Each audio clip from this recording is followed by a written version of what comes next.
and high level of sophistication in all the things I've seen over the years is chaga mushroom.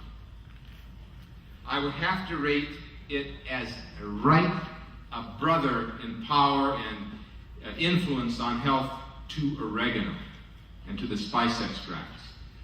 This chaga is known by the ancients as the king of the herbs. The Chinese coined it that, or the diamond of the forest, the Japanese, or the king of all plants, the Chinese and the Siberians, gift of God, ancient Siberians, tribespeople.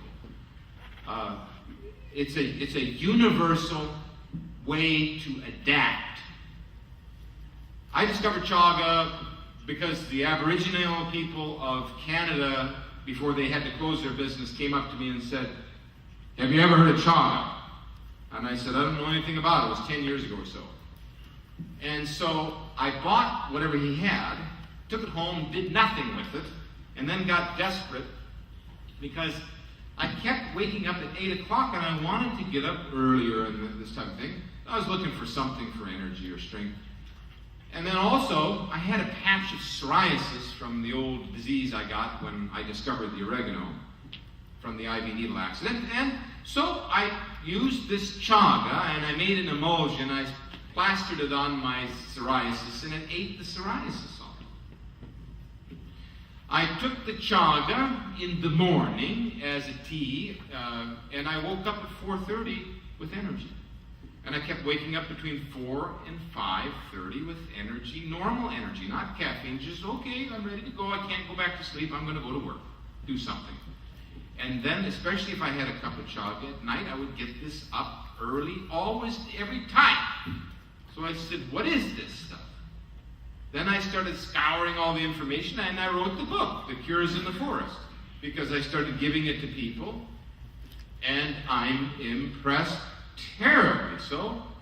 Tremendous, tremendous authoritative power of this material, which is a polypore fungus that grows on birch trees. And they said you couldn't find it, and the whatever native stock I had was exhausted very quickly. So I went out and I got my boots and a crowbar, and some chisels and a rubber mallet, and I took a couple of guys with me that had some good muscle and a ladder, and I went scouring around in the north of Canada and Minnesota and different places, and I found what they said wasn't around. I found those chagas in birch forests that they were going to harvest. So we even have the lumber guys now. Every time I go by a lumber person where they have all these logs, you ever see those? They have the logs. I stop and I talk to them, and I'm convincing them all to pick the chagas before they cut the tree. Yeah? So I found them, and the Siberians say, no, only 1 in 10,000 trees. I beg to differ. If you know the territory and you can discover the lay of the land, how they grow, you can find them, and you can take the mature ones on the old trees very, very well. So, it's rare, but not super rare, and you can find some, and now there's chaga tea. But we did something different. The research in Poland in the 1950s demonstrated that if you add bark of birch to it, it's more powerful. It grows on the birch anyway. So then we put that together and made a coffee tea, a natural thing, no caffeine. Now, and then some drops, this emulsion that cured my psoriasis. Then we were using it to cure more psoriasis. And then now chaga syrup, which is a tradition in Siberia, but now they use invert sugar and glucose. Instead, we put in raw honey, the high-grade black outer part of the chaga in a syrup, in honey with some wild grape. And now a cream, chaga cream, in organic beeswax with oregano oil and other things. That's the chaga story, how it evolved like that. No one doing anything, now doing something. But why is this so powerful? That people can pop up in the morning with good energy or work endlessly. Now, I have been wanting on a piece of property to plant trees and organize and cut down the dead for 15 years and didn't do it. But since I'm using chaga syrup, putting the chaga in my soup, making chaga cake with wild rice flour and, natural things like brown rice flour, no wheat, I'm gluten intolerant, and having the chaga cream, rubbing it, and so on. Well, I have a lot of energy. So I'm cutting these trees down that have this beetle eating the top, and then cleaning them up, saving the needles for tea, putting the logs on my shoulder, and then when I'm done with that, go pick some herbs, some wild herbs, for tea and for maybe the company so they can use that. And then dig some roots. And then do a couple radio shows. And like that, energy. And planted about 30 trees and 30 aronia berry bushes and 5 or 10 cherry trees. But I didn't tell anybody I have any fibs. It's the real deal. So it gives you the energy and physical strength. Now for me, I was living on chaga, and I don't know why, but I didn't need to, but I lost about 6 or 7 pounds. Have you ever seen a doctor that looks healthy? Have you ever? Anybody? No? How about one that's 6'1" and 178 pounds? A couple people, Mercola, I think. Not too many of us. But I don't jog. I use physical effort.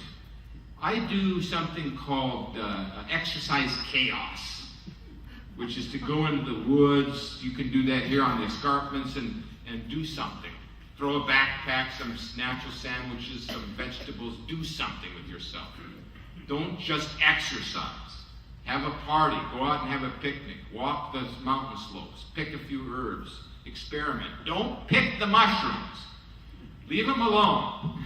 Unless you know exactly what you're doing. And there are some you know. Anyway. So, pick a chaga. Maybe. Yeah. But what's in it that gives it this power? Believe me, it's oxygen. This chaga is an interesting beast. It's a grotesque thing. And not only is it, on the tree as the tree's phasing out a lot of times, but somehow it's a medicine for the tree. They found now that the old theory that the Russians have put on the internet, that when you carve the chaga, the tree dies. No, I've carved chagas and I go back 3 years later, the tree is still fine. And that it's a disease of the tree. No. They've injected the chagas in the tree, in a diseased tree, and the tree got better. The trees are healing. We don't know. It's something inside the tree. It's secreting it. And it eats the tar, and it becomes black and brown from all that tar, all that natural birch material. But what's that black stuff? When oxygen reacts with minerals, what happens? The metal rusts. And chaga's brown and black. It's oxygen, ladies and gentlemen. It's an oxygen sink. And it will live on the east and the west side, a lot of times on the birch tree. And it's using that sun, it's synthesizing, and it's sinking oxygen into itself in the form of chromogenic complex, which is in the book. And this is superoxide dismutase, SOD. How many of you are familiar with SOD and longevity? Okay, what's the overall data on that? The more you have, the longer you live. The more you have, the longer you live. I wish you could come up and do the speaking. Keep it simple, doctor. And the oldest creature on the face of the earth is the slowest oxidizer, but has the highest SOD content. We're oxidizing ourselves to death. So we better do something as a little bit of a stopgap, as a crutch. What creature lives longer than anything? Tortoise, highest SOD level.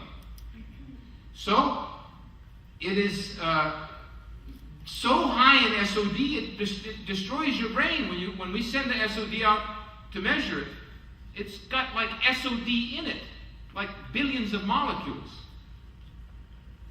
It's SOD food. No such thing. Wheatgrass, yes, a little bit. Shiitake, maitake, and reishi, yes, small. Greens, dark greens, barley grass, small, but not this 50 times more than anything, this chaga. But it's not just that. It's also the betulin.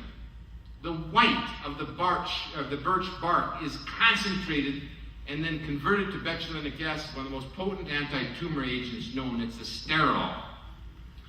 So chaga is kind of a little waxy, a little bit yellowy, and even there's a part that's whitey inside as you carve it out. It's full of sterols, really good ones.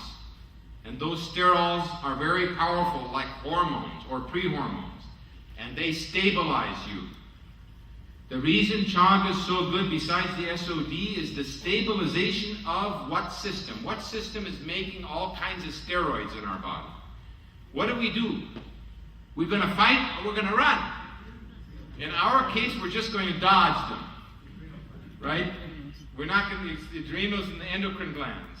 So the adrenals especially making 64 steroids in this case. So one of the most potent adaptors or regulators of the adrenal cortical system, or the pituitary, the thyroid to a degree, is chaga.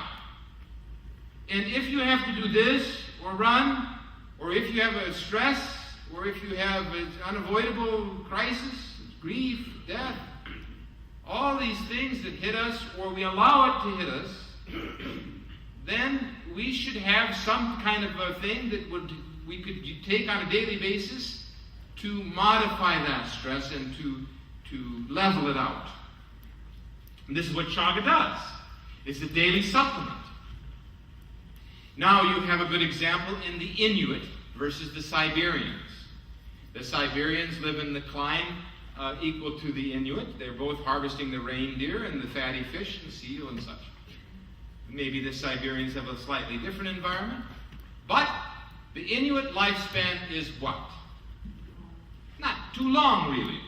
In their native environment, it was short at 40 to 50. How long did the Siberian tribes people live? 80 to 100. What's the difference? What's the difference in the Siberians over there? What were they harvesting? Chaga! As a daily tea. As a daily food in their soup and their stews. And then when the fur tradespeople went to them, they said, no, we don't want tea. We get it free. We not pay you or trade you. We carve it off birch. But what they didn't know, they knew it was good for you and good for the health and good for strength and all that. They had no idea that it was the factor that maintained their longer life because of its influence on the endocrine system and the immunity.